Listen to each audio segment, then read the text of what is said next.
distancia. Igualmente, Vicente, muchísimas gracias por prestarme tus micrófonos. Es un honor estar aquí con tu audiencia y contigo siempre. Oye, mi querido Joaco, ¿cómo ves? ¿Cómo ves a esta comunidad que se le entrega al presidente Andrés Manuel López Obrador? Una comunidad activada nuevamente para pedir la reforma migratoria. Creo que la voz de batalla la lanzó el propio presidente desde la mañanera. Así es, Vicente, y además no estamos acostumbrados a esto, por supuesto. Los mandatarios del neoliberalismo nos habían acostumbrados a no gobernantes, sino gobernanzas, a administradores que no levantaban ningún tipo de pasión, que no levantaban ningún tipo de expectativa y sobre todo que no nos dieron una perspectiva de futuro. Lo que estamos viendo actualmente, las demostraciones de cariño de la comunidad mexicana en Estados Unidos son muestras de que por lo menos México cuando vota por un cambio espera que haya algo. Lo siento mucho por nuestros amigos norteamericanos que han estado votando por un cambio consistentemente y como que no llega del todo, pero aparentemente para nuestros paisanos en Estados Unidos, para nuestros paisanos aquí, estamos viendo que puede ser una nueva era, puede haber una nueva política de la mano del presidente López Obrador y lo que están expresando precisamente es esa perspectiva, es que es muy importante tener una idea de hacia dónde vamos y de que la democracia es una herramienta para mejorar nuestras vidas. México ha recibido señales de que esto puede ser así y entonces, claro, la comunidad en Estados Unidos, que es una comunidad económica y políticamente muy activa, pues están haciendo su demostración. A mí me parece que deberíamos corresponderles desde México al aceptar todos sus derechos políticos plenos, porque aunque estén viviendo en Estados Unidos son mexicanos y ellos cooperan con muy buena parte del Producto Interno Bruto Nacional. Así que creo que les debemos a nuestros hermanos migrantes esa posibilidad de abrirles sus derechos políticos plenos en nuestro país. Y qué gusto que desde acá hayamos podido tomar unas decisiones que influyan de manera determinante en su vida y en sus planes de futuro. Creo que para eso abre la puerta el presidente Andrés Manuel López Obrador. Yo creo que desde la idea de la enchilada completa que no se cristalizó en tiempos de Vicente Fox, ni Calderón ni Peña Nieto habían tomado este liderazgo como el del presidente, de incluso decir que se exhibiría a los congresistas que no votaran a favor de la reforma migratoria de Joe Biden, una iniciativa que, dice el presidente, respalda. No es poca cosa que lo diga el presidente de México con un tema tan, sí, nacional, tan doméstico de Estados Unidos, pero que tiene definitivamente un impacto directo para los mexicanos a ambos lados de la frontera. Pues así es, Vicente. Fíjate qué interesante esto que estás diciendo, porque, claro, es en este momento en donde llega la enchilada completa. ¿Y por qué llega la enchilada completa? Porque la coyuntura es diferente. A nuestros presidentes anteriores se les había hecho costumbre que quien ofreciera, digamos, un servicio más barato es el que se lo llevaba, y era muy difícil competir, por ejemplo, en términos laborales con China.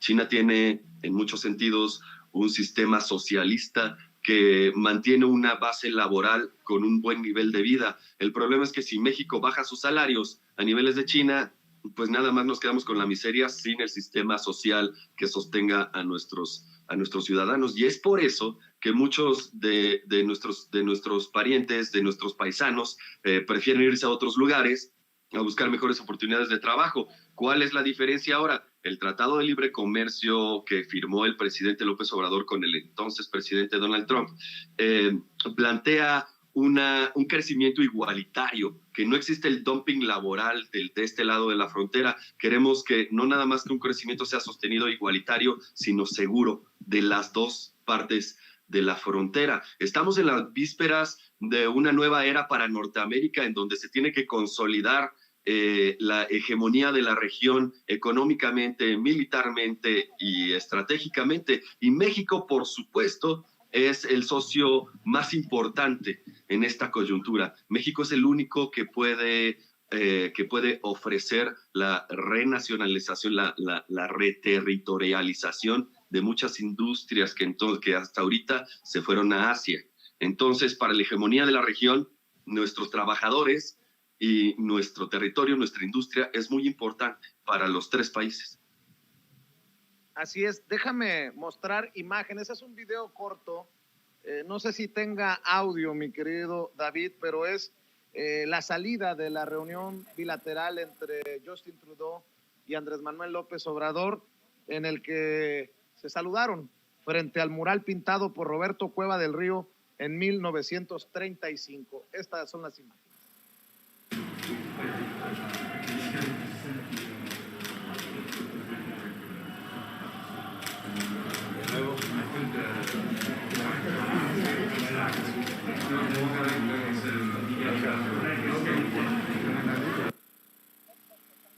A ver, mi querido Joaco, déjame preguntártelo, creo que más claro no lo puedo decir. ¿Es el presidente Andrés Manuel López Obrador en estos momentos el presidente con más legitimidad y con respaldo popular de América del Norte? Lo leía de Abraham Mendieta. ¿Tú qué piensas, querido Joaco? Bueno, estaría completamente de acuerdo con mi amigo Abraham Mendieta. Me parece que además es una obviedad. El presidente norteamericano tiene por ahí de un 30 y tantos, 40% de aceptación. El presidente de Canadá, el primer ministro de Canadá está por ahí, más o menos por ahí. El presidente López Obrador les dobla los números. Es verdad, es el presidente más popular de Norteamérica. ¿Cuál es la diferencia? Justin Trudeau llega un poco como Enrique Peña Nieto, es decir, con una promesa de juventud y de renovar la política canadiense, y finalmente se ha quedado en el camino. Muchas de las cosas que han sucedido en Canadá o de las expectativas que los ciudadanos canadienses tenían con este nuevo gobierno, por desgracia, no se han cumplido. Y recordemos que el presidente Biden viene de una carrera electoral muy controvertida, y finalmente las personas que votaron por él estaban esperando un cambio radical de lo que había hecho su antecesor, que tampoco se dio, sobre todo en materia migratoria, en materia de libre comercio. Muchas de las cosas que su antecesor había hecho y que habían sido muy criticadas, el presidente Biden simplemente redobló la política, sin ser tan criticado, pero simplemente sus números en popularidad Joaco, pues no suben. Joaco, te lo pregunto por esto. A la hora de negociar temas candentes, ¿qué tan importante es esto? ¿Qué tan importante? Híjole, qué interesante pregunta, Vicente. Me imagino que en alguna reunión en donde algunos de los legisladores maiciados en Norteamérica puedan llegar y meter su queja sobre la reforma eléctrica, y afuera de la ventana está escuchando el presidente que le gritan presidente, presidente, presidente, pues yo creo que sí debe pesar. Si bien diplomáticamente, en términos de relaciones internacionales, no debería hacerlo, el hecho de que tengas tú una multitud abajo del edificio que te esté apoyando y seas el único, e incluso cuando digo Joe Biden está jugando de local, yo creo que tiene que pesar esa popularidad. ¿Qué pasa con otros presidentes populares en Latinoamérica? Que la relación con Norteamérica, con Estados Unidos en particular, no es tan fuerte, no es tan cercana. Cuando un presidente mexicano es popular en México, se siente en Estados Unidos. Eso es algo que nuestros paisanos van y expresan de ese lado de la frontera. Es un presidente popular allá. ¿Y este presidente qué resultados ves va a sacar de esta cumbre trilateral, de estas reuniones bilaterales, en momentos en que pues la oposición, yo sé que es la oposición moralmente derrotada, critica al presidente por no querer salir al extranjero? Ha repetido en semanas consecutivas acá a Estados Unidos, dirán que le ordenó Biden que se presentara a Washington, nótese mi sarcasmo, pero esta misma oposición que dice no hable inglés, pero pues yo no vi muy incómodo a López Obrador con Justin Trudeau, él hablando español, Justin Trudeau incluso hablando francés, así que ¿cómo ves estas reuniones y lo que se viene, que es la cereza del pastel más tarde? Bueno, la oposición tiene una opinión marcadamente imperialista, en el sentido en el que si no hablas el idioma del imperio no deberías ser considerado un interlocutor válido. Me parece pueril la queja, increíblemente pueril, Pero yo creo que pasando a la carnita de tu pregunta, Vicente, el presidente López Obrador en este momento tiene una ventaja gigantesca. Estados Unidos tiene un problema interno muy grande, pero el problema externo puede ser aún mayor. A los Estados Unidos en este momento están viendo que se está desacelerando la economía y que están perdiendo, aún más grave, hegemonía mundial. Esto viene, por supuesto, tiene como consecuencia toda esta crisis de los suministros, la crisis de los chips, la reindustrialización de Norteamérica, todo este tipo de políticas, y claro, la política migratoria y laboral, muy importante, porque van de la mano. Todas este tipo de políticas las puede realizar López Obrador porque tiene este bono popular, pero sobre todo porque la coyuntura se lo permite. Y déjame te digo que si hubiera sido alguien más dispuesto a agacharse, como lo hubiera sido a lo mejor Felipe Calderón, no tendría México la posición ventajosa que tiene actualmente frente a los gigantes de Norteamérica, y es gracias, claro, al presidente López Obrador, pero gracias a los mexicanos que le tienen confianza a su presidente, que lograron una victoria democrática contundente y que le están sacando frutos en esta coyuntura mundial tan importante, una crisis post-COVID, una crisis económica y toda esta reconfiguración de los suministros que va a suceder muy rápido porque, bueno, esta reunión va a lograr que se acelere este nuevo mundo y México va a estar muy bien parado en esta nueva posición. Joaco, ¿con qué cerrarías de aquí a lo que venga, ¿no? Porque nos pueden ganar las noticias de último minuto, pero ¿con qué cerrarías tú el análisis, tus comentarios acerca de la visita del presidente Andrés Manuel López Obrador a una semana de haber estado en Nueva York? A una semana de haber estado en Nueva York, así es, el presidente ha estado de gira en Estados Unidos estas últimas semanas y yo te diría que estemos preparados para una nueva relación con Norteamérica completamente diferente a lo que ha sido en los últimos años. Vamos a ver una subida en el salario mínimo en México, una paridad en términos laborales en Norteamérica y en México. También vamos a ver muy probablemente un nuevo trato migratorio legal y ordenado y seguro. También vamos a ver pues el nuevo auge de un bloque norteamericano en donde México es un socio muy importante.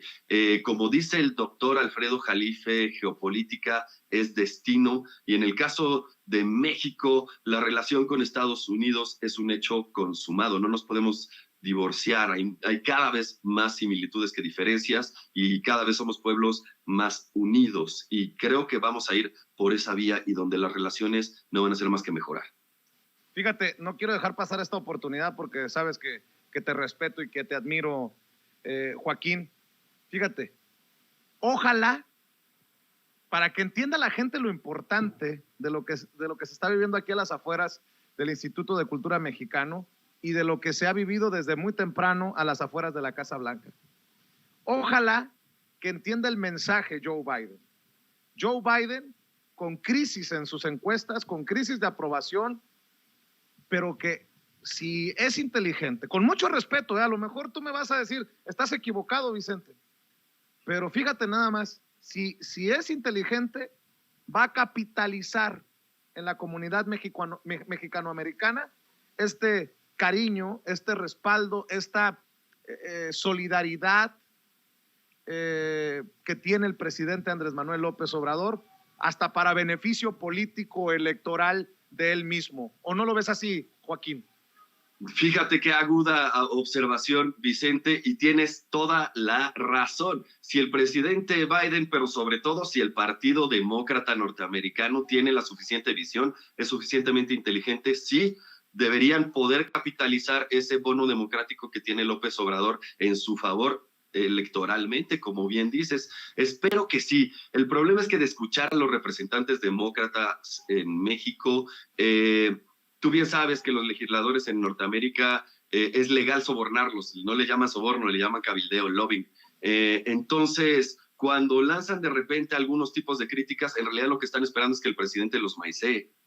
Esa es la bronca, que el Partido Demócrata no es una sola cosa y tampoco son tan, digamos, buenos planeando una estrategia hacia futuro, pero como tú bien dices, si fueran inteligentes, si tuvieran un poquito de visión y de oportunidad, capitalizarían esto electoralmente a su favor. Por supuesto que lo harían.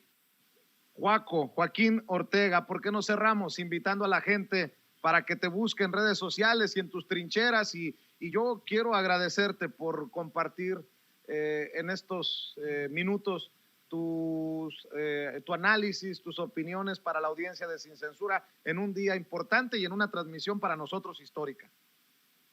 Muchísimas gracias, Vicente. Pues ustedes me pueden seguir en redes. Estoy en Twitter, mi arroba es @juaco_org, que son mis apellidos. Estoy en Instagram, estoy en TikTok, donde no tengo mucho material. Y tengo por ahí un par de podcasts. Me buscan por mi nombre ahí en Spotify, pero sobre todo, todos los sábados conducimos un programa Incorruptibles en 4A República, canal de YouTube, con el maestro Daniel Marmolejo. Muchas gracias, Vicente, por el espacio. Un abrazo hasta Estados Unidos, a ti, a tu equipo y a todos nuestros paisanos. Claro que sí, muchas gracias, Joaquín. Salúdanos, por favor, al buen Dani, al maestro Daniel Marmolejo. Muchas gracias por acompañarnos en Sin Censura.